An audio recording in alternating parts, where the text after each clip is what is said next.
तो देखिए ये अपने आप में बहुत इंपॉर्टेंट खबर है। आइए अरब लीग की इस बहुत ही अहम बैठक की बाकी डिटेल से भी आपको करा देते हैं वाकिफ। अरब लीग की इमरजेंसी मीटिंग होने जा रही है। अरब लीग के विदेश मंत्रियों की आज ये इमरजेंसी मीटिंग कॉल की गई है।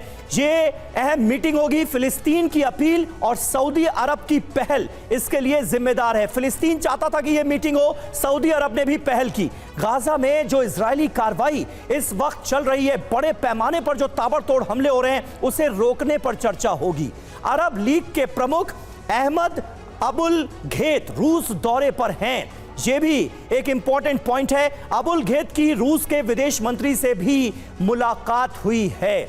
और इस जंग में हम सब ये जानते हैं, क्योंकि अमेरिका और इजराइल जैसे मुल्क एक साथ खड़े हुए हैं, इसलिए रूस जो है वो ईरान का साथ देता हुआ नजर आ रहा है, इजराइल के खिलाफ है पूरी तरह से। अरब लीग में कौन कौन है ये देखिए, कुल 22 सदस्य देश हैं इसके। सऊदी अरब, जॉर्डन, इराक और कुवैत, ये 4 देश भी हैं इनमें। इसके अलावा सीरिया, लेबनान, इजिप्ट जिसका बॉर्डर बिल्कुल लगता है वो भी है, यूएई, मोरक्को, कतार, ओमान, ये तमाम मुल्क हैं जो अरब लीग का हिस्सा हैं। कुल 22 सदस्य देश हैं इसके। और यही वजह है कि अरब लीग की मीटिंग में क्या होता है इस पर नजर रखनी होगी, क्योंकि आने वाले वक्त में इस युद्ध का दायरा कितना बढ़ने वाला है ये पता चलेगा। एक और अहम खबर है, इजराइल हमास पर यूएन का बयान आया है।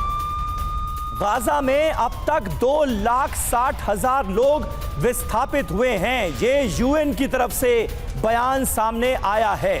इजराइल और हमास की जो जंग चल रही है, उसके बाद, जंग शुरू होने के बाद ये पहला बयान यूनाइटेड नेशंस की तरफ से, संयुक्त राष्ट्र की तरफ से, जिसमें सिर्फ ये बताया गया है कि गाजा में 2,60,000 लोग अब तक विस्थापित हो चुके हैं।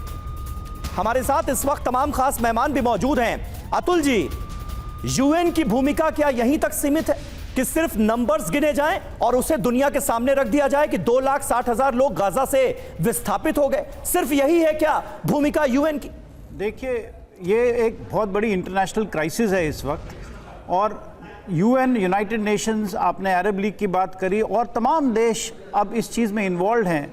मुद्दा अब सबसे बड़ा ये है, अब हमास की तो रिस्ट्रिक्टेड जो भी स्ट्राइक्स करेगा, मुद्दा ये है किस तरीके से इजराइल को रोका जाए कि वो नहीं। सर, ये सवाल मैंने इसलिए पूछा क्योंकि इजराइल फिलिस्तीन कॉन्फ्लिक्ट का जहां तक सवाल है, यूएन पूरी तरह से फेल साबित हुआ है। और आज जब हमास और इजराइल आपस में भिड़े हुए हैं, हजारों की संख्या में बेकसूर लोगों की जान जा रही है, तो यूएन क्या सिर्फ यही कर सकता है जो करता दिख रहा है? देखिए, यूनाइटेड नेशंस का तो इजराइल और ये पैलेस्टीनियन इश्यूज यूनाइटेड नेशंस का बहुत बड़ा फेलियर है। यूनाइटेड नेशंस ने बहुत हद तक अपनी आंख बंद रखी है।